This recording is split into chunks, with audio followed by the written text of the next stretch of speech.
Hi friends, welcome to facts by Chakri.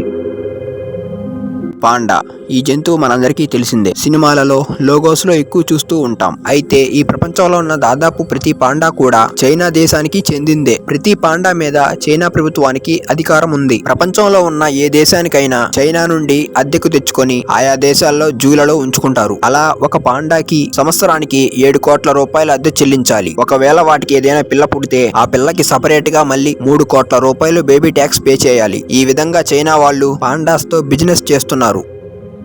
మనందరం Eiffel టవర్ని చూడాలని అనుకుంటాం, కానీ ఒక అతను మాత్రం ఏకంగా అమ్మివేయాలనుకున్నాడు. అతనే విక్టర్ లస్టింగ్.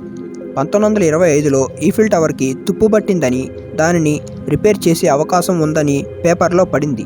అప్పుడు ప్యారిస్లో దానిని రిపేర్ చేయాలా లేదా తీసివేయాలా అని ఒక పోలింగ్ పడితే రిపేర్ చేయడానికి చాలా ఎక్కువ ఖర్చు అవుతుందని ఎక్కువ మంది దానిని తీసివేయాలని ఓట్ చేస్తే కొంతమంది తీయొద్దని వ్యతిరేకించారు. ఇది తెలిసిన వెంటనే విక్టర్కి ఒక ఐడియా వచ్చింది. ఒక గవర్నమెంట్ ఆఫీసర్ లాగా ఫేక్ సర్టిఫికేట్ను తయారు చేసుకున్నాడు. ఆ తర్వాత ఆ సిటీలో స్క్రాప్ కొనే కొంతమంది వ్యాపారస్తులకు లెటర్స్ రాసి ఒక లగ్జరీ హోటల్లో సీక్రెట్గా మీటింగ్కి రమ్మన్నాడు. ఆ మీటింగ్లో గవర్నమెంట్ ఈఫిల్ టవర్ తీసివేయాలని, ఆ మెటల్ని స్క్రాప్కి వేయాలని చెప్పాడు. అంతేకాదు, ఈ విషయం బయట ప్రజలకు, మీడియాకి తెలిస్తే వ్యతిరేకిస్తారు కాబట్టి దానిని సీక్రెట్గా ఉంచమని చెప్పాడు. ఆ మీటింగ్లోని ఆండ్రీ పోసోన్ అనే వ్యక్తి ఈ అవకాశాన్ని వదులుకోకూడదనుకొని వెంటనే ఆ ఈఫిల్ టవర్కి అయ్యే ఖర్చు, అలాగే ఆ డీల్ తనకే దక్కేలా చేయాలని చెప్పి లంచంగా $2,00,000 చెల్లించి వెంటనే డీల్ చేసుకున్నాడు. ఆ మీటింగ్ అయిన వెంటనే ఆ డబ్బుతో విక్టర్ జంప్ అయిపోయాడు. కొన్ని రోజుల తరువాత ఆండ్రూ తను కొన్న ఈఫిల్ టవర్ పడగొట్టడానికి ఆఫీస్కి వెళ్తే ఆ ఆఫీసర్లు విక్టర్ ఎవరో తమకు తెలియదని, ఈఫిల్ టవర్ని తొలగించాలని అనుకోవడం లేదని చెప్పారు. ఆండ్రూకి సీన్ అర్థమైపోయింది. కానీ ఆ విషయం బయటికి తెలిస్తే తన అమాయకత్వాన్ని చూసి జనం నవ్వుతారని పోలీసులకు కూడా కంప్లైంట్ చేయలేదు. అంతా అయిపోయింది అనుకుంటే మళ్ళీ కొన్ని నెలల తరువాత విక్టర్ ప్యారిస్కి వచ్చి మళ్ళీ ఈఫిల్ టవర్ని అమ్మడానికి ప్లాన్ వేసి ఈసారి స్క్రాప్ కొనే వేరే వాళ్ళని మీటింగ్కి పిలిచారు.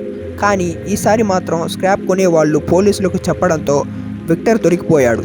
ఇప్పటికీ దీనిని ప్రపంచంలోనే గొప్ప స్కామ్గా చెప్పుకుంటారు. సాధారణంగా మన ఇంటి అడ్రస్కి ఏదైనా ప్రోడక్ట్ని డెలివరీ చేస్తారు, కానీ ఇక్కడ ఒక అడ్రస్కి ఇంటిని డెలివరీ చేశారు. శాన్ ఫ్రాన్సిస్కోలో ఉన్న ఈ 2 అంతస్తుల ఇల్లు నిర్మించి 139 సంవత్సరాలు అయింది. ప్రస్తుతం ఈ ఇల్లు ఉన్న ప్రాంతంలో వేరే కన్స్ట్రక్షన్స్ రావడంతో ఈ 139 సంవత్సరాలు చరిత్ర ఉన్న ఈ ఇంటిని కోల్చడం ఇష్టం లేక ఈ ఇంటిని వేరే ప్రాంతానికి తీసుకువెళ్లాలని ఆ ఇంటి ఓనర్ డిసైడ్ అయ్యాడు. ఈ ఇంటిని తరలించడం కోసం 15 సిటీల ఏజెంట్ల పర్మిషన్ తీసుకోవడానికి చాలా సంవత్సరాలు పట్టింది. చివరగా అందరి దగ్గర నుండి పర్మిషన్ వచ్చిన తరువాత అన్ని డిపార్ట్మెంట్ వాళ్ళు కలిసి ఈ 80 అడుగుల పొడవున్న ఇంటిని తరలించడం మొదలుపెట్టారు. అయితే ఈ పని అంత ఈజీగా అయితే అవ్వలేదు.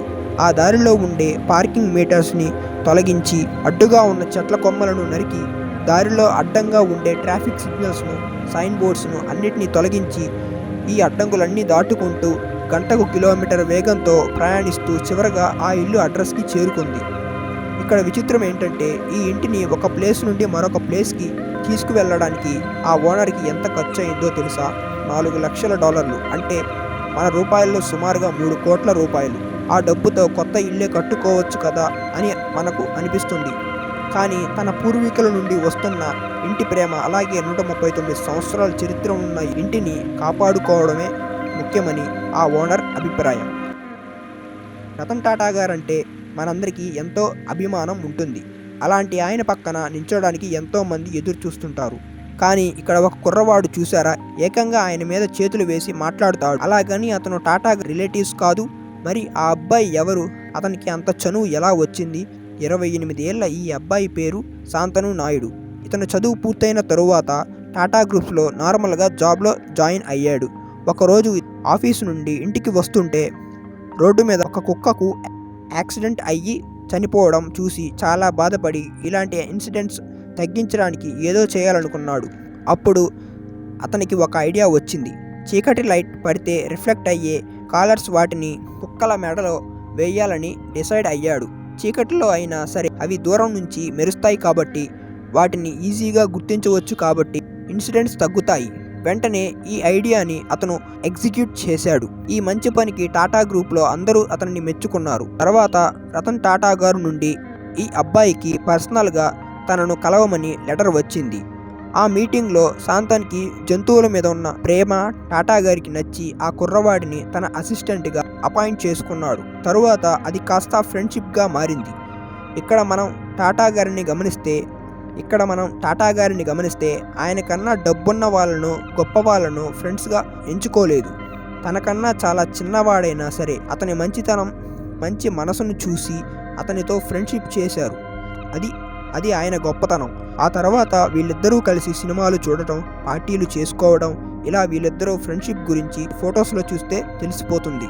రతన్ టాటా గారి లాంటి ఒక గొప్ప వ్యక్తికి ఫ్రెండ్గా ఉండడం అనేది ఎంతో అదృష్టం కదా. మెస్సీ ఈ పేరు తెలియని ఫుట్బాల్ లవర్ ఉండరు. ఫుట్బాల్ ప్రపంచంలో ఒక ఆటగాడు.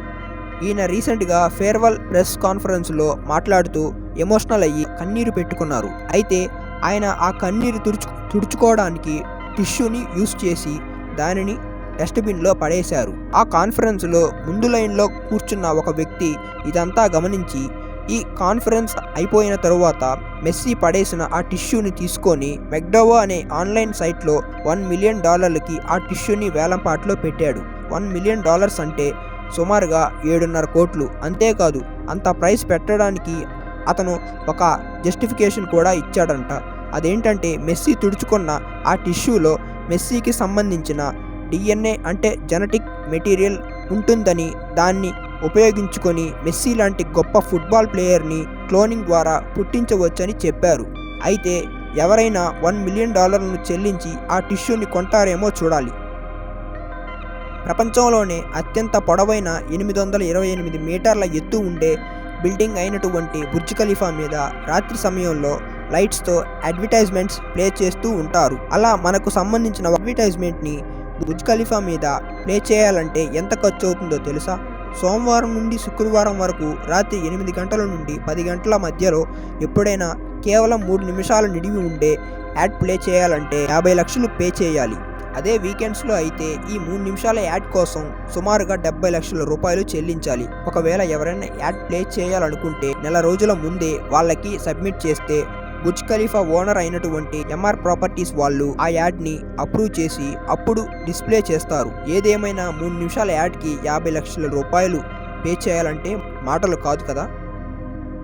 మన ఇండియాకు చెందిన నీలం కుమార్ అనే ఈ వ్యక్తికి పాములంటే చాలా ఇష్టం. మనలో చాలామంది పాము కనిపిస్తే కొట్టడం, చంపేయడం చేస్తుంటాం. కానీ పాములు మనం అనుకున్నంత ప్రమాదకరం కాదని, వాటిని ఏమీ చేయకపోతే అవి కూడా మనల్ని ఏమీ చేయవని నిరూపించాలనుకున్నాడు. అందుకోసం ఇతను 1980లో పూర్తి గ్లాస్తో క్లోజ్ చేసినటువంటి ఒక బాక్స్ వంటి రూమ్లో 72 విషపూరితమైన పాములతో 72 గంటల పాటు గడిపాడు. ఆ 72 గంటల పాటు ఆ క్లోజ్డ్ రూమ్లో ఆయన బుక్స్ చదువుకోవడం, పడుకోవడం ఇలా మామూలుగానే ఉండేవాడు. ఆ విషపూరితమైన పాములు కూడా ఆయన మీద నుండి పాకుతూ వెళ్ళేవి. కానీ ఈ 72 గంటల్లో ఏ పాము కూడా ఆయనను ఎటువంటి హాని తలపెట్టలేదు. చాలా సేఫ్గా ఆయన బయటకు వచ్చారు. ఇది చేసినందుకు గాను ఆయనకి గిన్నిస్ బుక్ ఆఫ్ రికార్డ్ కూడా లభించింది. వాటిని రెచ్చగొట్టకపోతే పాములు కూడా మిగిలిన జీవిలాగానే ఏమీ చెయ్యవు. అవగాహన కల్పించాలని ఆయన ఇలా చేశారు. ఎవరైనా సరే తమ ఇంట్లో చెత్త ఉంటే బయట పడేయాలని అనుకుంటారు. కానీ స్వీడన్ దేశం మాత్రం పక్క దేశాల్లో చెత్తని వాళ్ళ దేశానికి తెచ్చుకుంటుంది. ఎందుకంటే స్వీడన్ దేశం చెత్తను రీసైక్లింగ్ చేయడం, చెత్త నుండి ఎనర్జీని జనరేట్ చేయడంలో నెంబర్ 1. ఎంత అంటే వాళ్ళ దేశంలో ఉండే దానిలో 99.5% చెత్తని రీసైక్లింగ్ చేస్తారు. చివరికి వాళ్ళ దేశంలో ఉన్న చెత్త సరిపోక పక్క దేశాల నుండి చెత్తని దిగుమతి చేసుకుని మరీ రీసైకిల్ చేస్తుంది. అలా ఈ దేశం నార్వే మరియు యూకే నుండి ప్రతి సంవత్సరం 25 లక్షల టన్నుల చెత్తను దిగుమతి చేసుకుంటుంది. స్పేస్లోకి వెళ్ళడం అంటే ఎంత రిస్క్తో కూడుకున్నదనేది మనందరికీ తెలిసిందే. అందుకే అపోలో 11లో చంద్రుడి మీదకి వెళ్ళడానికి రెడీ అయిన 3 ఆస్ట్రోనట్స్కి ఇన్సూరెన్స్ ఇవ్వడానికి ఏ ఇన్సూరెన్స్ కంపెనీ కూడా ముందుకు రాలేదు. ఒకవేళ వాళ్ళు తిరిగి రాకపోతే వాళ్ళ కుటుంబం పరిస్థితి ఏమవుతుందో అని ఆలోచించిన ఆ 3 ఆస్ట్రోనట్స్ ఒక పని చేశారు. అపోలో 11కు సంబంధించిన కొన్ని వందల పోస్ట్ కార్డుల మీద వాళ్ళ సంతకాలు పెట్టి వాళ్ళ ఫ్యామిలీకి ఇచ్చారు. ఒకవేళ వాళ్ళు తిరిగి రాకపోతే వాళ్ళ ఆటోగ్రాఫ్ కి చాలా విలువ ఉంటుంది కాబట్టి కనీసం కనీసం వాటిని వేలంపాట్లో అమ్మితే ఆ వచ్చిన డబ్బు తమ ఫ్యామిలీకి ఉపయోగపడుతుందని ఆలోచించారు. కానీ అదృష్టం కొద్దీ వాళ్ళకి ఏమీ అవ్వకుండా తిరిగి వచ్చేశారు. కాకపోతే వాళ్ళు అప్పుడు పెట్టిన ఆటోగ్రాఫ్ కి ఇప్పుడు వేలంపాటలో సుమారుగా 20 లక్షలు ఇచ్చి కొనడానికి సిద్ధంగా ఉన్నారు. ఒక రూమ్లో ఫ్రిడ్జ్ ఉందనుకుంటాం. మనం దాని డోర్ ఓపెన్ చేసి ఉంచితే రూమ్ కొంచెం చల్లబడుతుందని అనుకుంటాం కదా. కానీ రూమ్ మరింత వేడిగా తయారవుతుంది. అది ఎలాగో చూద్దాం. ఫ్రిడ్జ్ డోర్ ఓపెన్ చేసిన వెంటనే చల్లగా అనిపిస్తుంది. కానీ కొంతసేపటి తర్వాత రూమ్ మరింత వేడిగా తయారవుతుంది. ఫ్రిడ్జ్లో హీట్ పంప్ అనే డివైస్ ఉంటుంది. ఇది చేసే పని ఏమిటంటే ఫ్రిడ్జ్ లోపల వేడిని బయటకు పంపడం. ఇలా లోపల వేడంతా బయటకు వెళ్ళి పోవడం వలన ఫ్రిడ్జ్ లోపల చల్లబడుతుంది. ఇప్పుడు మీరు ఫ్రిడ్జ్ డోర్ని ఓపెన్ చేసి ఏదైనా వస్తువు పెట్టి డోర్ క్లోజ్ చేశారా అనుకోండి, కొత్తగా ఫ్రిడ్జ్ లోపలికి వచ్చిన వేడిని బయటకు పంపడానికి మళ్ళీ హీట్ పంప్ ఎక్కువగా పనిచేస్తుంది. సరే, ఇప్పుడు ఫ్రిడ్జ్ క్లోజ్ చేసి ఉన్నప్పుడు ఫ్రిడ్జ్ అంతా ఒక సిస్టమ్. ఈ రూమ్ అనేది సపరేట్ సిస్టమ్. కానీ ఎప్పుడైతే మనం డోర్ ఓపెన్ చేసి ఉంచామో అప్పుడు ఇదంతా ఒకే సిస్టమ్ అవుతుంది. అప్పుడు ఫ్రిడ్జ్లోని హీట్ పంప్ మొత్తం రూములోని వేడిని తీసుకొని వెనుక నుండి మళ్ళీ రూమ్లోకి వదులుతుంది. అదే ఏసీలో అయితే ఆ హీట్ పంప్ అనేది ఇంటి బయట వైపు ఉంటుంది. అంతేకాదు, ఈ హీట్ పంప్ పనిచేయడానికి ఎక్కువ ఎలక్ట్రిసిటీని ఉపయోగించుకుంటుంది. ఈ ప్రాసెస్ దాని నుండి మరింత వేడి పుడుతుంది.